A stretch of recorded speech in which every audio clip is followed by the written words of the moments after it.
Sometimes we all need a little help. Life is busy, unpredictable, and at times frightening.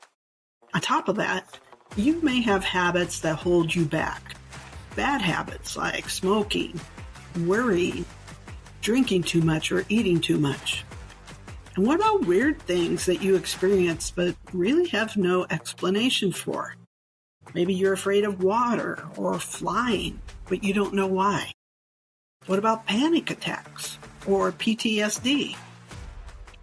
Look, all kinds of things can weigh on your mind. That's nothing new. But what may be new to you is that hypnosis can help. I'm Angie J. Hernandez, Certified Hypnotherapist, and I'm the host of the podcast Past Life Traveler, and I have a private practice. If you would like to schedule an appointment with me, message me at facebook.com/Indiana Hypnosis Center. That's facebook.com/Indiana Hypnosis Center. Bad habits don't have to last forever. Get rid of those bad habits with hypnosis. Hey, past life travelers. I'm your host, Angie J. Hernandez, Certified Hypnotherapist. My guest today is Rae. Rae comes to us with a lot of experience from her practice. I'll let her tell you more about it. She wants to explore the idea of it would be nice to have more clients. Now, recently, a couple of guests have referred to what I do as readings. I thought I would clarify today.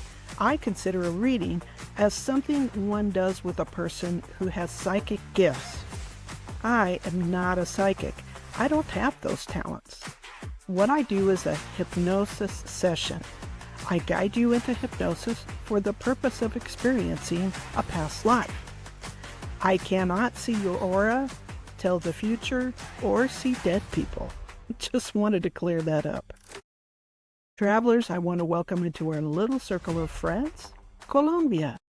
That's our first country in South America. It's exciting.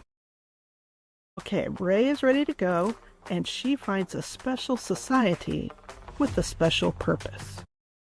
And now, let's get started. Hey, past life travelers. Now, I'm here today with Rae, and you'll notice that Rae has an accent. She's from another country, which I always find very exciting. Plus, I'm kind of a sucker for accents, you know. My husband's Colombian, he has an accent. I got that Paris Brosnan thing always going on. Yeah. Rae, tell us a little about yourself and why you wanted to be here today. Yeah, certainly. Well, as you can tell from my accent, I'm from the UK. So it's nice to actually be able to connect online across borders. I'm a holistic therapist, a spiritual guide and healer who helps people remember their divine presence. And although I work with past life and future life myself, I find it very hard to actually do past life stuff on myself or, have past life or go into past life. So it's always great when I find somebody who can help me go into a past life, because I then don't have to worry about it. And it's just nice to be on the receiving end for a change, to see where I can go. Because I think sometimes if you try and do it yourself, you kind of like get in your own way. And I just want to see where we're going to go. It's so exciting, isn't it? I love it. I'm with you. Like, the people must think that we, as practitioners, we've gone to hundreds of past lives on ourselves, and we have this divine connection. But you know what? It doesn't happen so often. And I'm rather like you. I'm kind of hard to hypnotize deeply. And so, yeah, I haven't done too many of these. And it's always fun for me to help someone go there. So I hope that's where we go today. I think that we will. Now, Rae, I'm just going to tell you, this is probably something you already know, but I always say it for the listeners, that even when hypnotherapists themselves are hypnotized into a past life, they often come out and say, I think that was just my imagination. And the reason that is because all the details about our past lives and about us are all stored in the spirit world. And it's kind of like when you put your photographs into the cloud. You store them into the cloud, which is somewhere away from your phone and your computer, so that if you have an equipment breakdown, you won't lose them. All that stuff's in the cloud. And so the spirit world and our past life connection is sort of like our cloud for all that information. Now, they don't have a telephone inside your head, but they do have your imagination, which is the only way they have to send those details to you when you do a regression. So yes, it is coming through your imagination, but it's not because you made it up. It's because it's being sent to you. So when you get that thought today, I think I'm making it up. I'm just going to ask you to gently push that aside and just go with the flow. Tell me whatever you're seeing, what's happening, no matter how crazy it seems, and I'll guide you from there. Okay? Yep, perfect. Sounds great. I'm ready if you are. I am indeed. Get myself a little bit comfortable. Yeah, and I'm going to ask your subconscious mind right now to please, even though you'll be very relaxed, to allow you to sit upright in your chair, maintain your balance, and also, if your subconscious would, keep your head in an upright position so we can record well. That way the microphone will connect well. But you don't have to worry about that because that's all being done for you. Okay, very good. Angie is now taking her guest into hypnosis. This is not safe for drivers. Now, back to the journey. Now I'm going to ask you to imagine something completely different. Imagine that you see that long hallway stretched out in front of you. And along the left-hand wall, you see many, many doors. Oh, lots of doors. And on the right-hand wall, you also see doors all the way down. I don't know if they're all the same or each has its own design. Maybe they're even different materials. But you can see them. And I'd like you to notice that under your feet, you notice there's a carpet, and it's thick and plush and soft. Now we're going to take a few steps into the hallway, and as we do, I'd like you to notice that the carpet gets thicker and deeper and even more soft with each step you take. Here we go. 10, 9, 8, 7, 6, 5, 4, 3, 2, 1, and 0. Deep sleep. Deep sleep. Very good. Now, Rae, please look along that hallway. Search out the door where you see light spilling out from around it. And just let me know when you've found that. What are you noticing, Rae? I'm just trying to count the doors down. Have you seen the one with the light? Not yet. What you can do is place your palms on those doors until you find the one where you feel emotion coming from the other side. Let me know when you found that one. I've found it. Now, is there a light around it, or do you just have the feelings? Just feeling. Just the feelings, okay. So notice that on the wall beside the door, you'll see the key hanging there that unlocks it. Then in a moment, but not quite yet, I'll ask you to take down the key, unlock and open the door. But I don't want you to go in the room yet. I'd like you to just stand on the threshold and allow those emotions to come through you. What are you feeling as emotions when you touch the door? Peace. Peace. Great. What else? Shimmering. Shimmering. Yes, shimmering. Great. Okay, here we go. 1, 2, 3. Take down the key, unlock and open the door, and just stand on the threshold and allow those emotions to come to you. And let me know how it feels to feel it in your whole body. Light yet rooted. Light yet rooted. That sounds good to me. Does it feel good? Yeah. Yeah. So I want you to create a light now so the room is lit. Oh no. So let's go back to the threshold of the room. Create a light so it's not dark any longer. And tell me what color light you chose to light the room. White gold.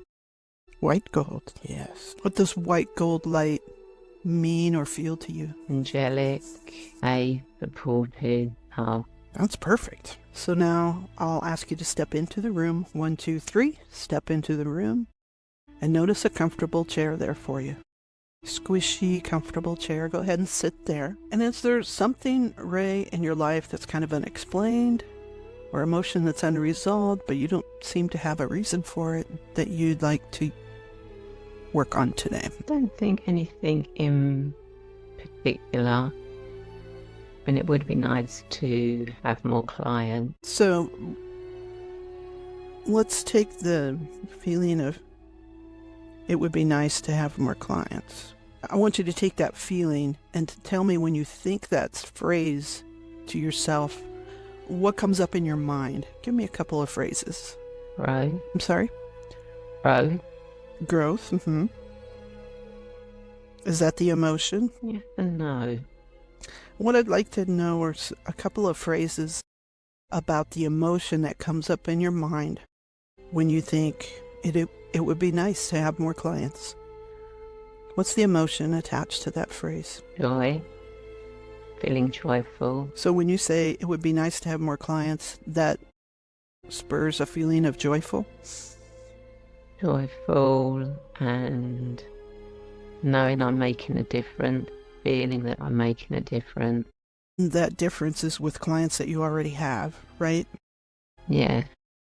But what about the clients you don't have enough of? If it would be nice to have more clients, it sounds like you don't have enough. And I don't feel that I'm doing enough.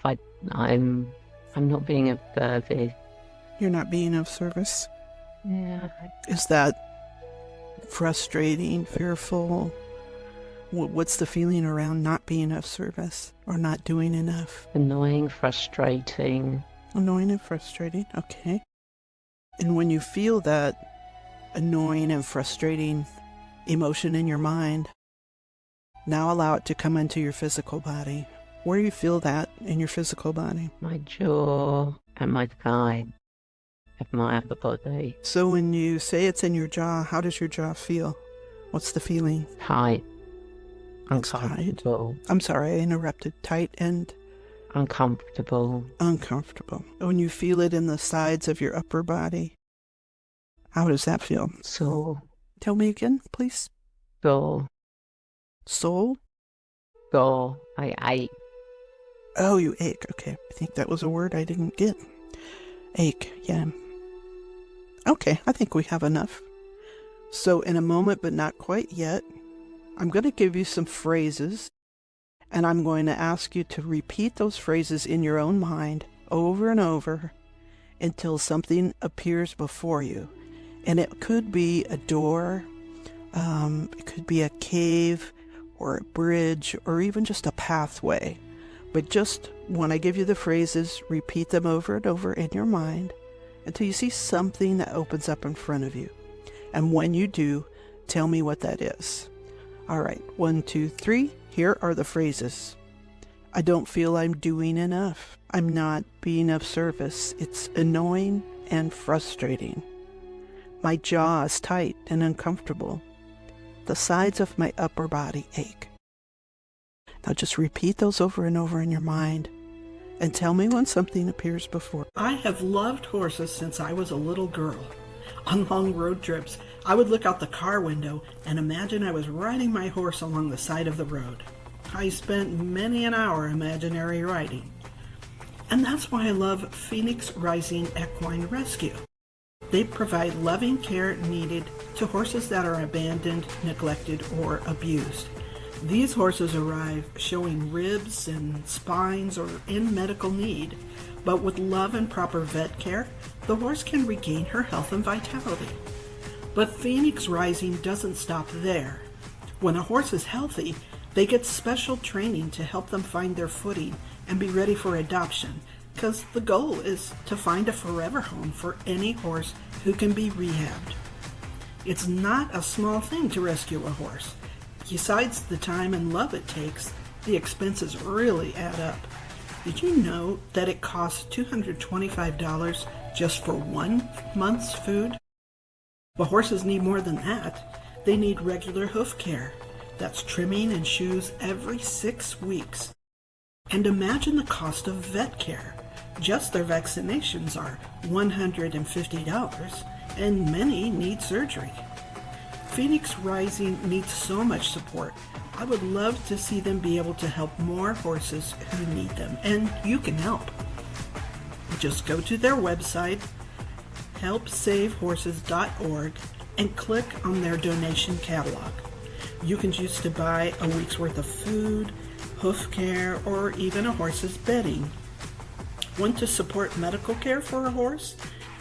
Your gift can pay for everything from vaccinations to dental care to surgery.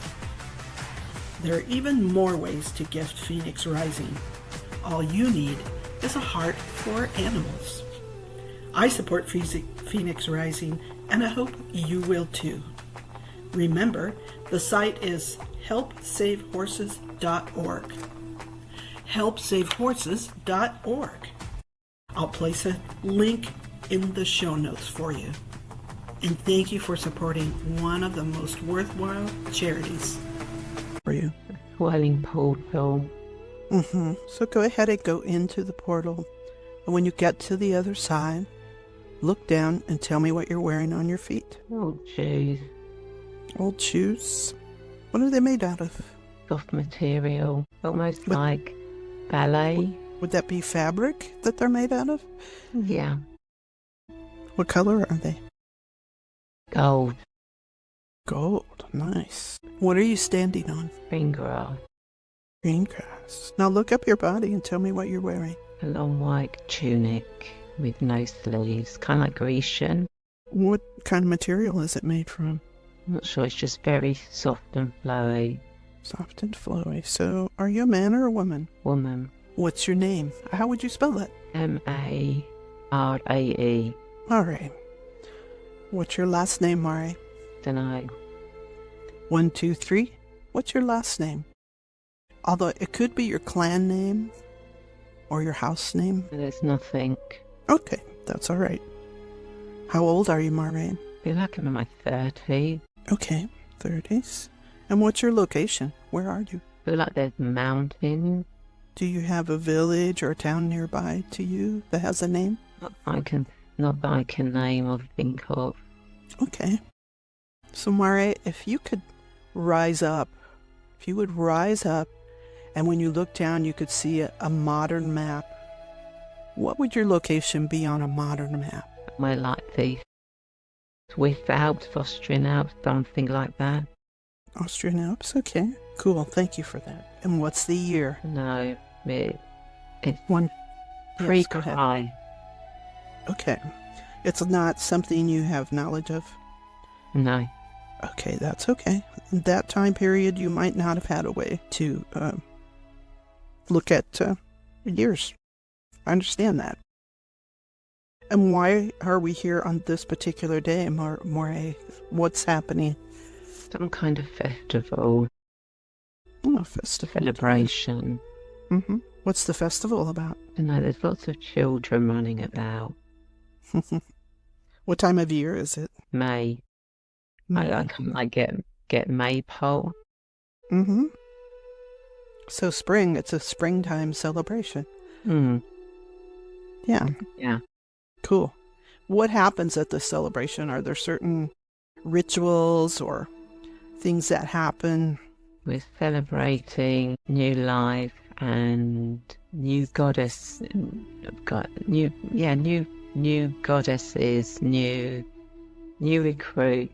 What do you do to celebrate a new goddess? It's dancing around the maypole. Since it's dancing, is there any kind of music or singing?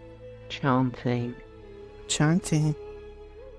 Can you chant a little of that to just show me what it's like? Time is now, time has come, time is now, time has come, time is now, time has come. And everyone chants, or just certain people? Oh, the chosen one, like myself. Like yourself? Yeah. You're a chosen one? Yeah. What are your duties as a chosen one? Holding space and just guiding souls, people that come to us. Why do they come to you? For like physical stuff or relationship Oracle. stuff? Oracles. Oracles.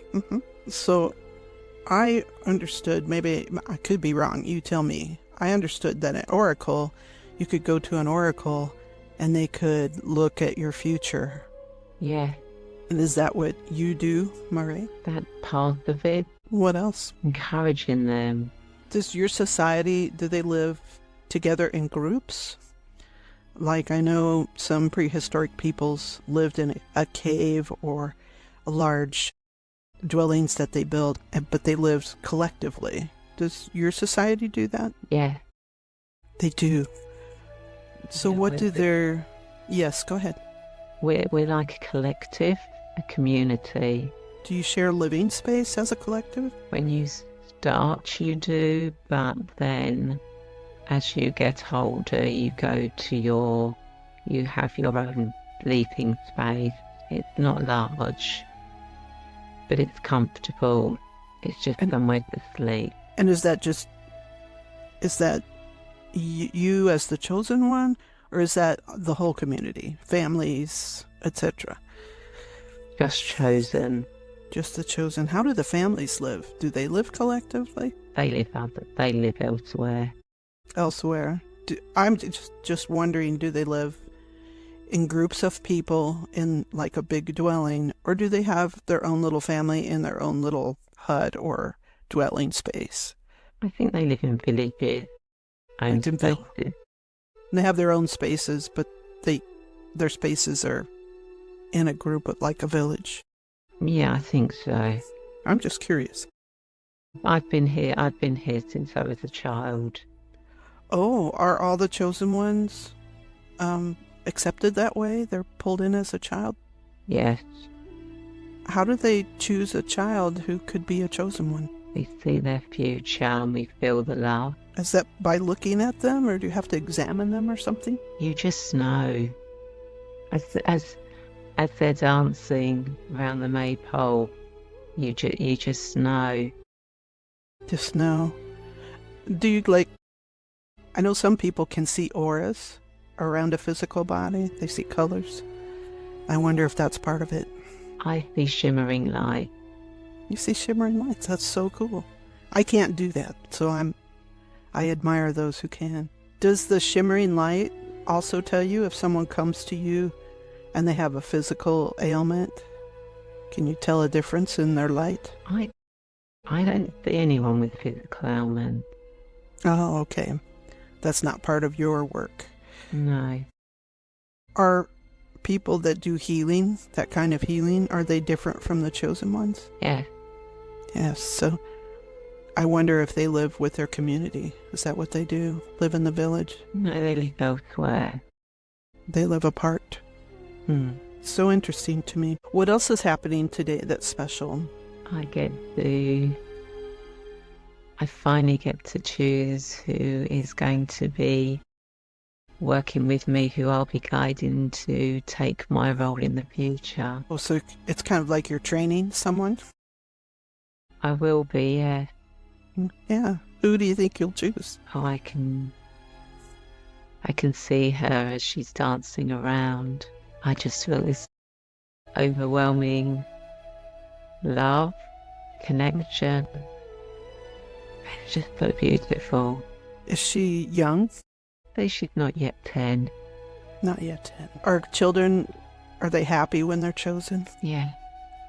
Yes. They're not minding to be separated from their family? They don't have family.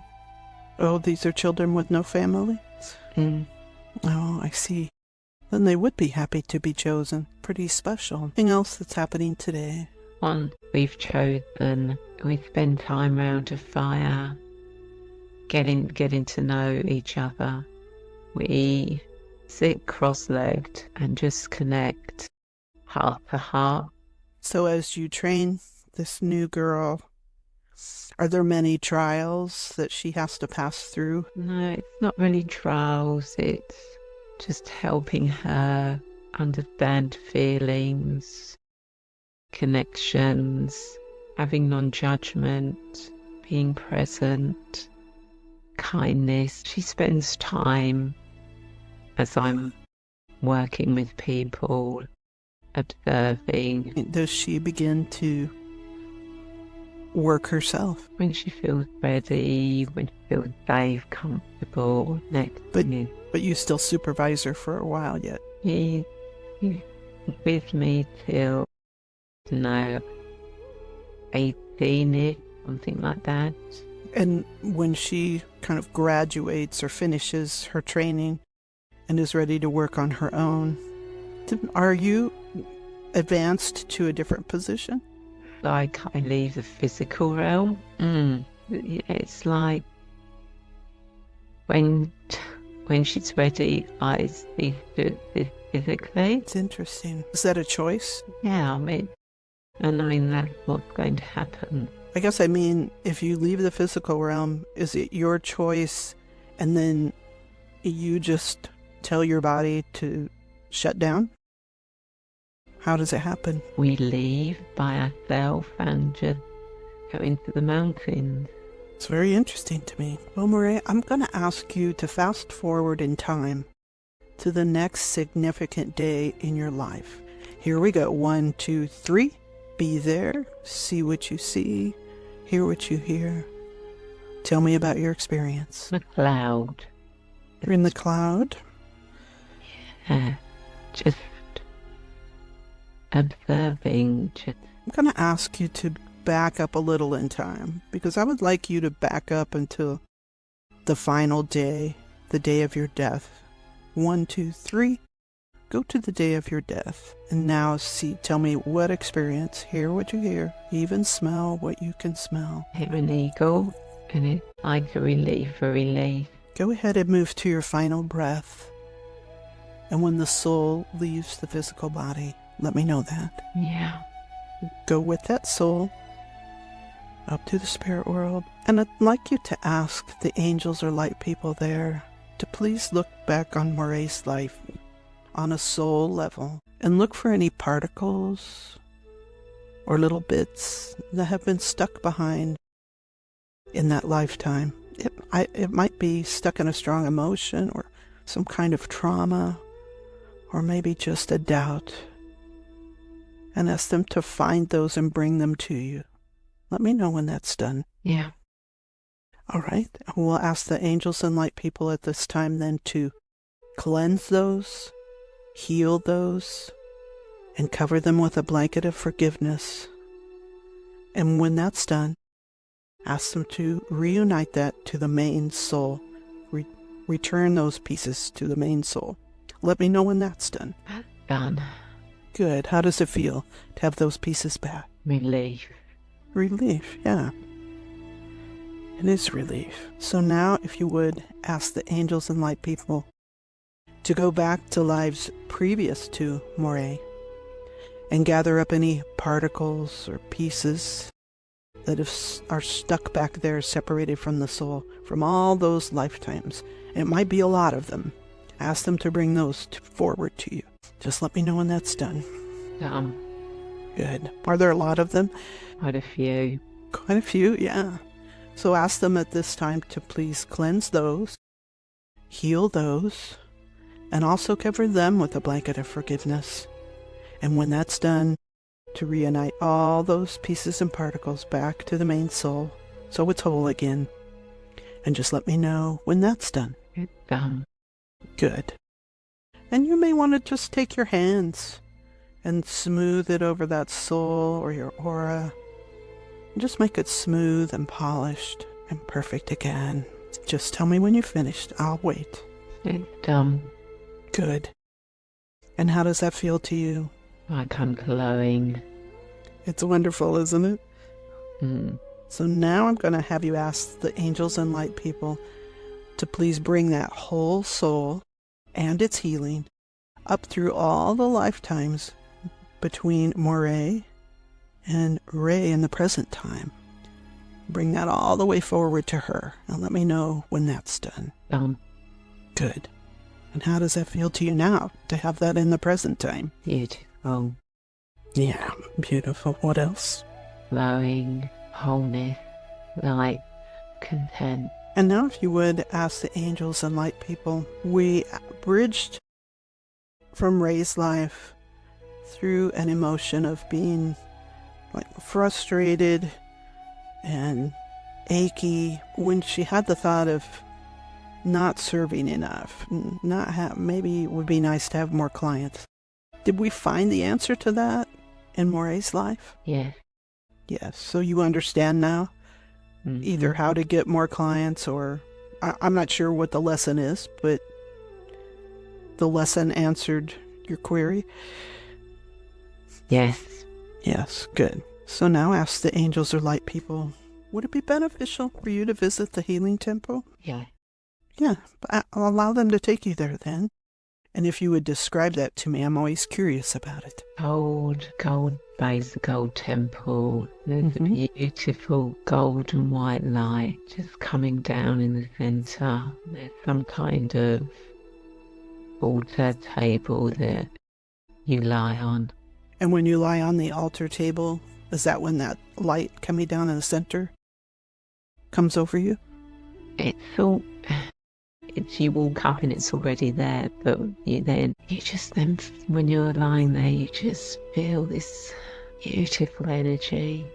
You just go ahead and take that in. I'll wait as long as you need. Just let me know when you're done. Dumb. Must feel wonderful. Like I'm floating. I can only imagine. And now if you'd ask the angels and light people, would it be beneficial for you to visit the Hall of Wisdom or the library? No. No, you don't need to visit those. Would it be beneficial for you to visit another place that I don't know to ask about for you? Do they have another place they'd like you to see? Shaking the head, so you don't need to see anywhere else. Okay. And can you get back to the healing temple whenever you wish if you need more healing? Without using someone like me, can you go yourself? Yeah. And do they have a special way for you to get there? Can they tell you that? Just see it and feel it. That beautiful energy I'm feeling now, just to bring that back in. You can just remember it and you can be there again. Yeah. Nice. Do they have any special messages for you or words of wisdom? You are doing fine, don't worry. You're where you're supposed to be, and trust. Yeah. That's the big thing, is trust. Do they send you messages? Like warnings of danger and things like that? No. Because that's hardly going to happen. But if it did, it would be something I would learn from easily. So they don't foresee a dangerous situation where you would need a warning? No. Great. Are there connections there that... You have a lot of connections there, but are there other connections at this time that would be beneficial for you to make?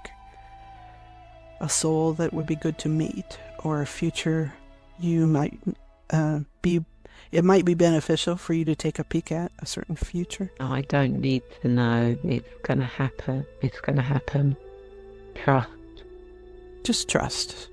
That's nice to feel. They're looking out for you, are they not? Yeah. Yeah, that's wonderful. So now you can ask them any other question you want to ask. I don't need to know what the questions are, and I don't need to know what the answers are. So anything you'd like to ask privately, I'll wait for you. Go ahead and do that. Just let me know when you're finished. Yeah, I've done. Good. Are you going to be training someone that can tell you to do what you do? No one in particular, just guide all who come. All who come. I just wondered if they were sending you someone or groups of people in particular. Yeah. Yeah, nice. And you'll know them? You'll recognize they were sent to you when you meet them or you see them? Yes. That's cool. I like it. Anything else they'd like to show you, or they want you to know, or you'd like to know? No, they think I've done enough today. Okay. So at this time, I'll ask Moray and Moray's higher self, as well as Rae and Rae's higher self, to merge back into Rae's personality. And just let me know when that's done. Good. At 0, you might slip a little deeper. At 1, feeling your body there in the chair, At 2, reorienting yourself to the room around you and the sounds of life. At 3, take a deep breath. 4, becoming very alert. And 5, eyes open, wide awake. 1, 2, 3, 4, 5, eyes open, wide awake. Hello. How was that? Wow, very emotional. Was it?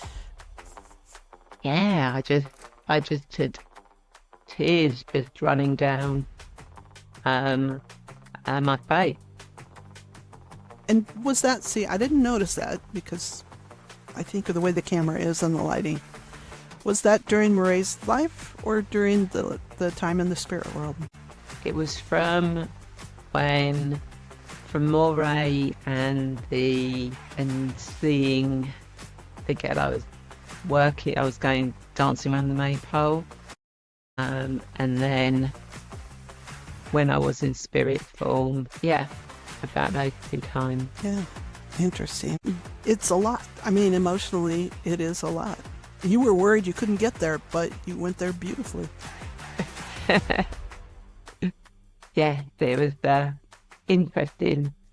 Doesn't make sense, but then maybe it wasn't this dimension. Maybe it was another dimension because wearing Grecian clothing, but in the Alps. But then who knows? We don't know where people lived or what they were doing on Earth. The Greeks were all over the place. I don't know. They might have been in the Alps. I mean, it certainly could have been. I don't think I was Greek. It was just that kind of costume. Greek influenced, maybe. Yeah. Yeah, because the Greeks actually would not have been prehistoric. You said it was prehistoric. They would have been later. I've been watching archaeology shows lately. Yeah, it's probably because obviously in my modern brain, that's how I would recognise that clothing. But yeah, it could be was something completely different. Sure. And we don't try to say that every detail of your past life comes through perfectly. We don't. Mm-hmm. To me, it's like when you said you couldn't find a clan name or last name or a year. That's okay because we're just really there for the learning and the emotion and the connection. And I just ask those things because I'm curious and I know listeners are curious too. Yeah. Yeah, cool. And I liked how you're loving the color gold and white gold light carried through the whole thing. And I was always told that to put a protective bubble around myself that it should be white light. And then someone in one of my classes said an angel told her it should be white gold because that's more protective. And so I've been doing that way since. And it's funny to me how many people come through with a white gold light. Yeah, it's interesting. Very cool. And it said you got the message you wanted to about clients. Yeah, it was because it was like in that lifetime I only had one, and and the message was, but that was in that lifetime. It's different now. So don't be expecting only one because that's what you had in that lifetime. It's different now. You're different now. And we have such a reach. We're not just stuck in our little village or even within traveling distance. Now we have the reach of everywhere. Yeah. Yeah. I wonder, I didn't ask, but I wonder how many lifetimes you had under your belt. I should have asked that. That's interesting to me too. I think from my own personal experience and guidance, I've had well over 300 past lives. I had one person who said 13 when we asked. And I said, "Oh, you're a young soul." "Oh, no, I'm a very old soul." I don't know how that works exactly. But it's all interesting to me. I learn all the time. Yeah. Very cool. That was a cool experience, Rae. I just loved it. Yeah, it was good. Thank you. I thank you for coming on. I appreciate that. No, it was brilliant. Thank you. You're so welcome. You're so welcome. All right. I'll be seeing you. Thank you again. Thank you. Bye. But I've never had a chosen one as a guest before. That was so interesting, and she landed up in the clouds so quickly. I'm left with many questions still. We might have to invite Rae back. Didn't you just love the chanting? I can picture the whole thing, the maypole and the chanting and the choosing of the girl. So cool.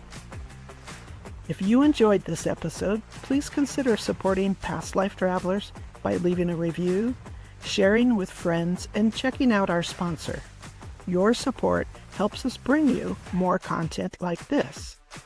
Remember, you never know if what you discover in a past life can impact this life. Past Life Traveler is a Hearn audio production. Hey, Hearn! What?